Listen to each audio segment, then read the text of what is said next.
day, Ferdinand. Working on your armor again? Good day to you too. That is right. I have been overusing it a bit lately. Now, allow me to wager a guess. Are you feeling hungry as usual? As usual? It is not as though I am always searching for a meal. I am rather interested in armor. Do you mind if I peer over your shoulder while you work? Of course not. Please, feel free to observe. Thank you for allowing me the pleasure. Oh, so many different types. Wow! Helmets, armor, gauntlets. The range of defensive items seems innumerable. This one seems different from the rest of them. It is akin to a gauntlet, except... Flayn, careful! Huh? Oh! Flayn, are you alright? Did you injure yourself? I am well. But what was that? That could have been serious. Please forgive me. I should have warned you first. This is a new type of gauntlet with a spring-loaded blade over the knuckles. The mechanism is rather easily triggered. How foolish of me not to warn you. No, I am the one who was overly curious and reached out without permission. My apologies. But, when you snatched me out of harm's way, you embraced me quite tightly. Yes. You were in danger and my instincts simply took hold. I hope you will forgive my rashness. No, it is not that at all. It is just... you hugged me so tight. Did it hurt? I am so sorry, Flayn. I did not mean to cause you any discomfort. Not at all.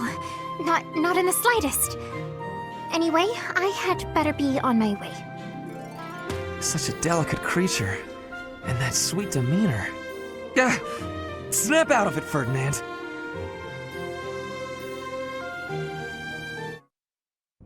Flayn, I have another question for you, if you please. Another one, Linhardt? When will you leave me in peace? A breakthrough has been made concerning your crest. A major crest of Saint Cethlean, correct? Well, yes. I've been trying to keep that quiet. Part of my interest on this topic is that I possess a minor crest of Cethlean myself. I am aware. Possessing a minor crest is uncommon, but not rare among the noble families. However, a major crest of Cethlean, that is beyond rare. Oh, is it? I am quite curious as to why you were born with such a rare major crest. Given that mine is a minor crest of the same type, it's possible that you and I are distant relations. You and I related? I am quite certain that is not the case. Oh, do you have access to a detailed ancestry? That could be a most useful tome. No, I do not. However... A shame. Oh, to explore one's lineage and investigate such possibilities. Alas, the odds of your being a direct descendant of Saint Cethlean are quite low. The prevailing theory among respectable scholars is that Saint Cethlean died having never married. It's true she's unmarried. Was unmarried, that is. I hate to disappoint you, but I'm not a descendant of Saint Cethlean. Of this, I can assure you. While I do not subscribe to your absolute certainty, I do agree your relation to her is highly unlikely. Yet there is some connection between yourself and Saint Cethlean. What was that you were mumbling to yourself? Nothing. My apologies. Simply thinking aloud. I do hope we can continue this discussion sometime. He always acts so oddly. It makes me ill at ease. Flayn, what's that you're hiding? Oh no! My surprise is spoiled! I had brought some fruits for you to cut up in addition to the firewood. I thought some variation might prove amusing. No, I'm not doing that again. I've got better uses for my sword than chopping up fruit and firewood. I cannot imagine what could be better than chopping fruit. Chopping up my enemies. You say that as though you have many enemies. So you would rather chop people than firewood, is that it? That's not how I'd put it, but a blade's purpose is to kill. To chop wood, use an axe. To chop food, use a knife. It's simple. Surely it is not forbidden to use your sword for other things, like chopping fruit. Swords that cut inanimate objects are serving a much finer purpose than those that cut living beings. What a noble sentiment. But without a blade to cut down your enemies, you cannot win.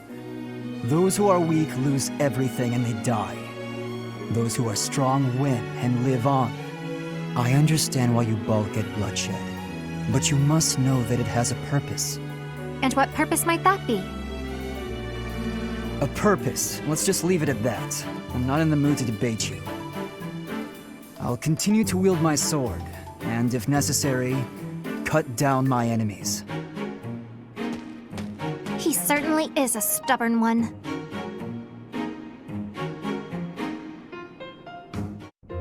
Sylvain, Hi. Why do you look so down? But hey, if you're talking to me of your own accord, can I assume you've figured out I'm not a monster? I wanted to apologize about my treatment of you earlier, Sylvain. I am not normally one to put stock in such rumors. Nothing to be upset about. I mean, I've kind of earned that reputation. I've got this sickness.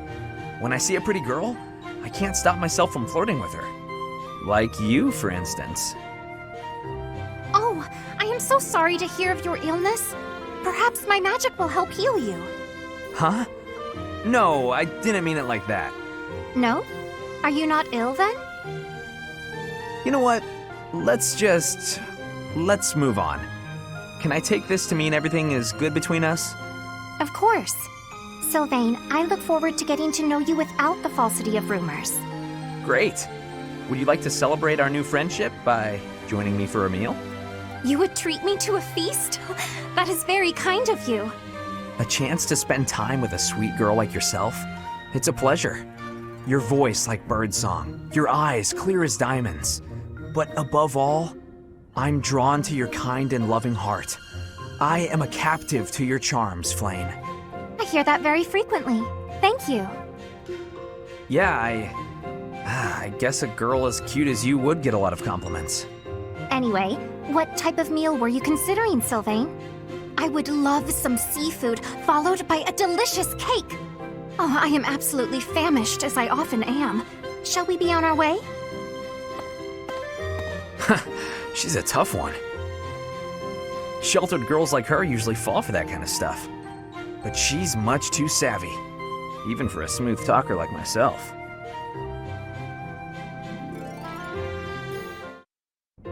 Hello, Raphael. Are you well? Any chance you might be training today? Of course! My muscles are always ready to train. I imagine so. Mind if I tag along? I have been practicing my battle cries. I believe you shall notice a marked improvement. Rah! Yeah! Wow, that sounds much better than last time. But try doing it more like this. Yeah! Oh, hearing it anew is positively invigorating. I have much training ahead if I am to become as strong as you. Try not to strain yourself. You've got smarts, so you shouldn't have to worry about your muscles. I won't be satisfied until my body is as strong as my mind. As my body is so frail, my brother is endlessly worrying over me. I know what that's like. I have a little sister too. I always worry about her, even when it's something small, like catching a cold. Then surely you understand. I want to give my brother peace of mind. If I don't get stronger, I won't be able to do all the things I wish to do.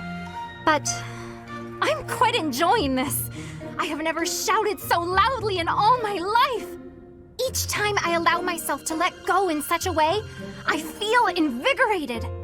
Well, if you're having fun, I'm not gonna stop you. Go on and shout as much as you want. Give it all you've got and make your brother proud. Just you wait. I've only just begun. All right. Gather up your energy deep in your gut and get ready to shout. Yeah! Rah!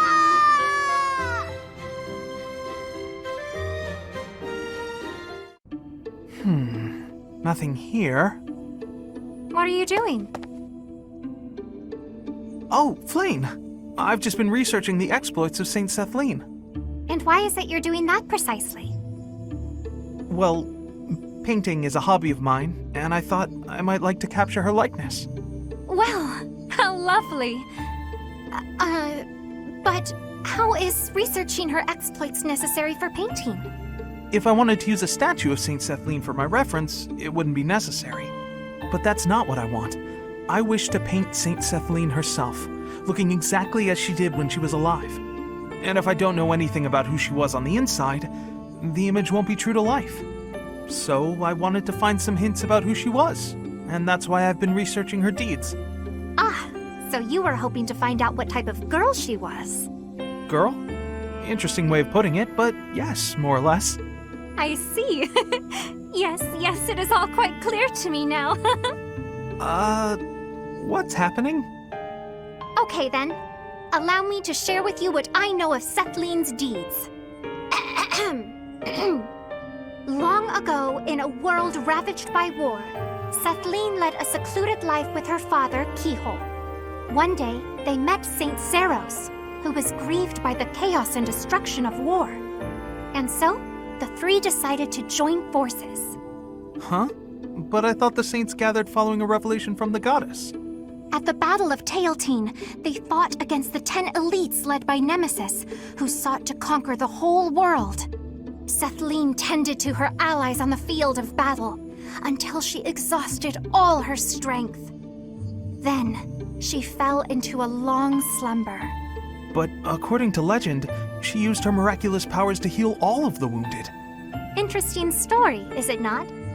Have you perhaps learned something new about Sethlene? Having heard all that, I'd say she seems incredible. Incredible? Well, I haven't heard that before. I feel certain you and I will be fast friends. Let us talk again soon. Huh. Who knew Flame was such an expert on Sethlene?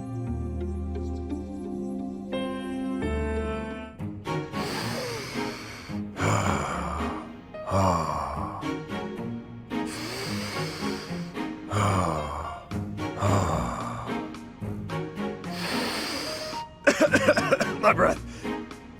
Careful. You're going to make yourself pass out. Shamir? I'm so sorry. Are you trying to breathe like I showed you? Not even close. That, in-out-out technique sounds so easy, but it's not easy at all.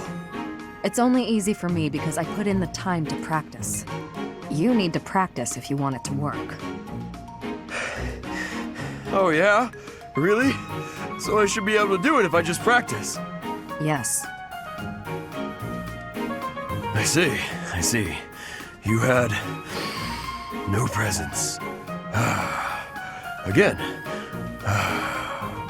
Yes. Sometimes my presence fades without even trying. It can be a nuisance. One of these days, I'm gonna do it, just like you. Seems unlikely, but keep practicing. Yeah. Got it. Thanks. Stop doing it while you're talking. It's disturbing.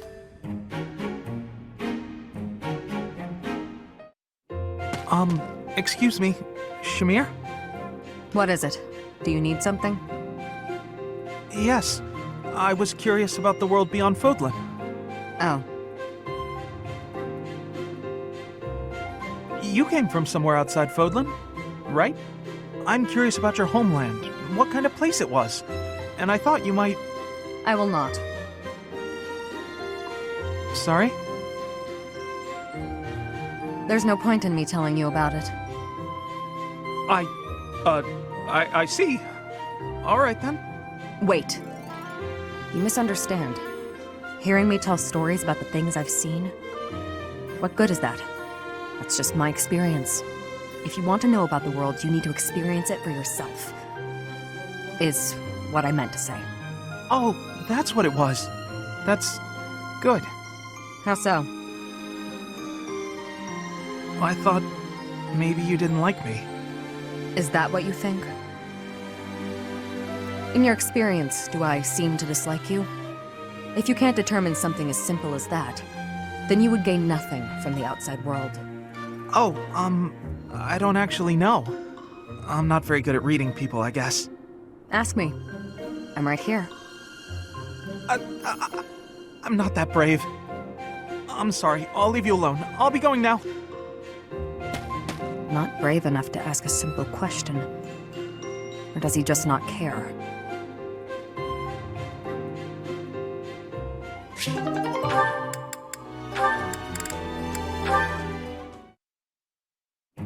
I heard what you did. I'm disappointed, Leonie. Hi, Shamir. What have you heard exactly? You aimed your bow at a group of students passing through the monastery. Was this your idiotic idea of training? I told you to be cautious. I'm sorry. Idiotic's a bit harsh, though, isn't it? What were you planning on doing after you took aim? Shooting passersby? Of course not. If you want to train, choose a target you can actually shoot. I know. Everyone was pretty mad. I really am sorry. Nobody's happy to have a bow pointed at them. My mentor used to do that kind of thing a lot. Mentor? Was that Gerald? I don't know much about him. Would he really do that? Would and did. Mostly when he was drunk, though. Not a good habit to emulate. From now on, only aim at bugs, like I showed you. But, I don't really like bugs. You don't like bugs? That should make you want to aim at them even more. I just can't look at them. Seeing all the extra legs and things, ugh, makes my skin crawl. Then just draw some spiders and hang them on the walls. Aim at the drawings whenever you pass one. Overcome your fear of bugs while you train. You want me to draw spiders? Ew, no. Would that even help? Yes, I should know. Huh? You were scared of them too? I was, but they don't bother me anymore. Okay, you've talked me into it. I'll give it a try. And don't hang them where other people might pass. Got it. Learn my lesson. Promise. I'm choosing to believe that.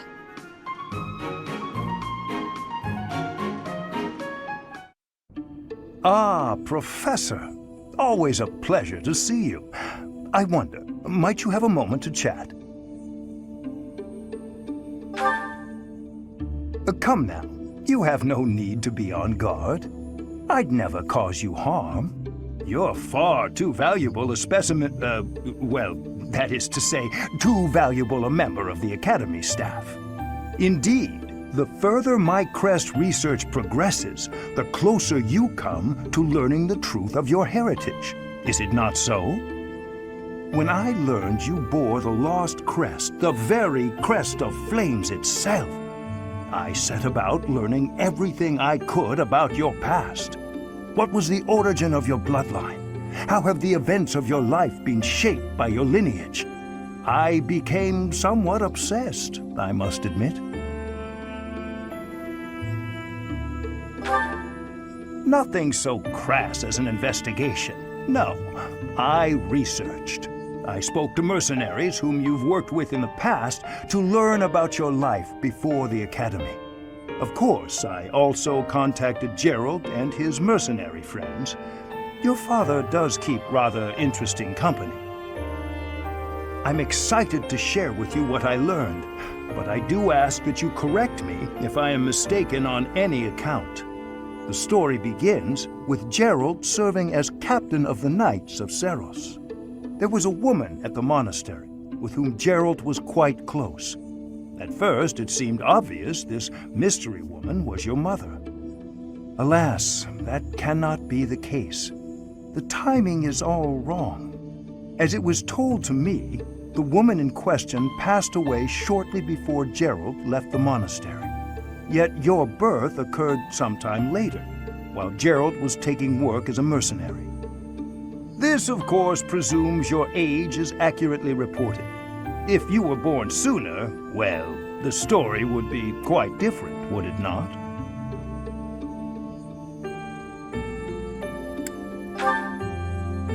Oh, I am aware. You too were certainly enigmatic, as far as mercenaries go. For example, Gerald never once spoke of his time serving as captain of the Knights. That's quite a secret to keep for all those years.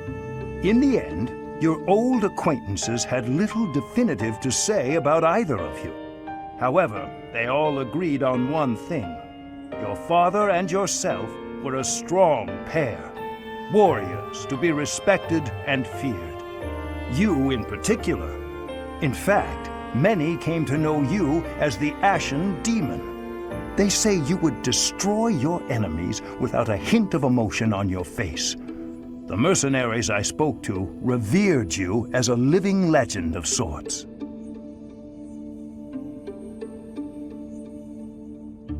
So, that is what I learned.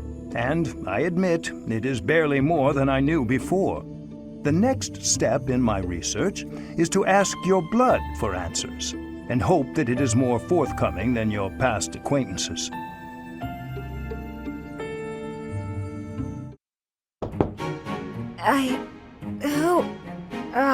Settle down and stop with the knocking. I'll be there in 2 shakes. Oh, dear. Professor? Is that you? Just a moment. Oh, what should I do? I can't open the door in this state. Manuela, you simply must quit oversleeping. Hold on. Where are my clothes? I can't even find my... Where in blazes is my underwear? Oh, What is my dressing robe belt caught on? I can't tie this properly. It's not even covering... Oh, Manuela. This will have to do.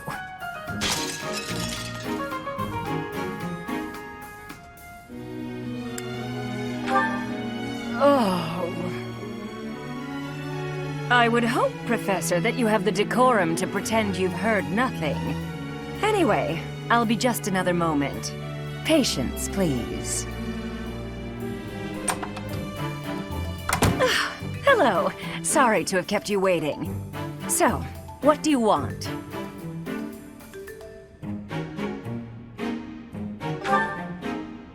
Excuse me? You had a reason for coming here, I assume. I've put a lot of time and effort into making it possible to talk with you, you know. No, you've done nothing wrong. Let's just say I'm not having a good day. Actually, I didn't have a good night. Never mind. What did you want, anyway?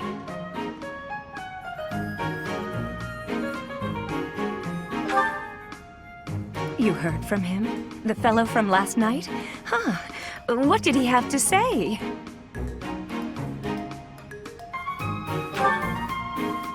Yeah, figures. Kind of saw it coming, actually. That's why I came back to my room and went to bed. To get over it. Thank you for checking in on me. Was that all you wanted? Well then, good night.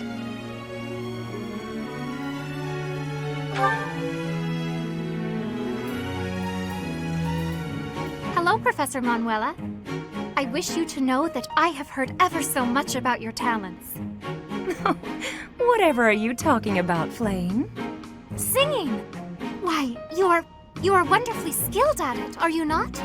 Why, I have even overheard people saying your voice is akin to the singing of a goddess. It makes me happy to hear. But who told you that? Oh, the students are always speaking of it, which got me to thinking, I may be the only person in all of the Academy who's never heard your beautiful voice in song. So, I was wondering, Manuela, might you sing a little something for me? Your request is touching, but I can't perform on such short notice. My voice is an instrument and requires proper gentle care. However, the stories are true. I was once the leader of the Middle Franc troupe, but that was a long time ago. Middle Franc? What do those words mean precisely? You've never heard of the Middle Franc troupe? It's the single most popular opera company in the imperial capital. I used to sing on stage with them. I was the star, in fact. Oh, wow. In all of Enbar? They must not have been around when I was living there. You used to live in Enbar? Indeed. Although I was quite a bit younger at the time. It is where I was born, as a matter of fact. Oh, well, you must have been too young to hear about us. Yes, that could be. And what precisely is the function of an opera troupe? You don't know what an opera troupe is? Well, it's a group of performers like myself who act out stories on stage in front of a big audience. Stories with lots of singing. I understand now. I certainly have experience in the fine art of storytelling.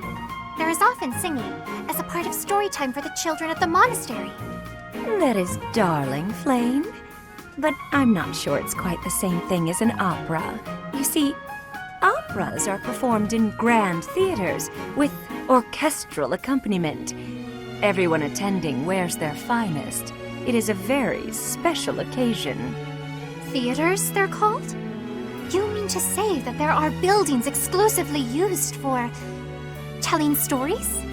You've never even heard of a theater? You're an intelligent girl, Flame, and the world is full of wonders. You have a lot left to discover.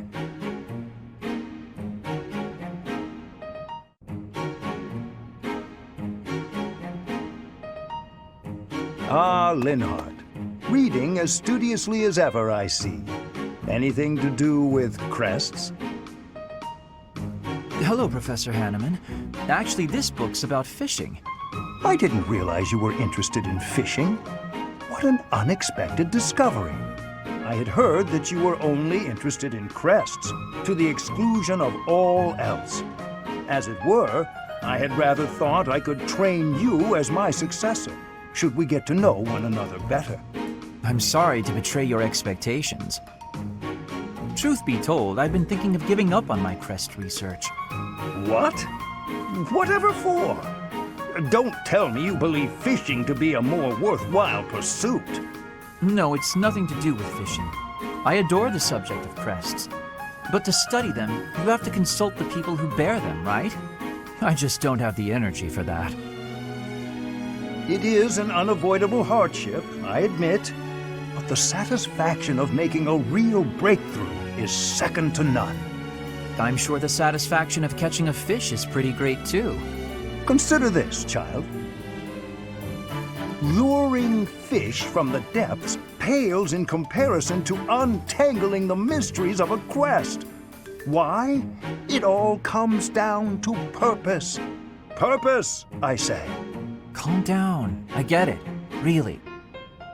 Evidently, you do not. You must have something to work toward in life. The ultimate goal of fishing is to eat the fish.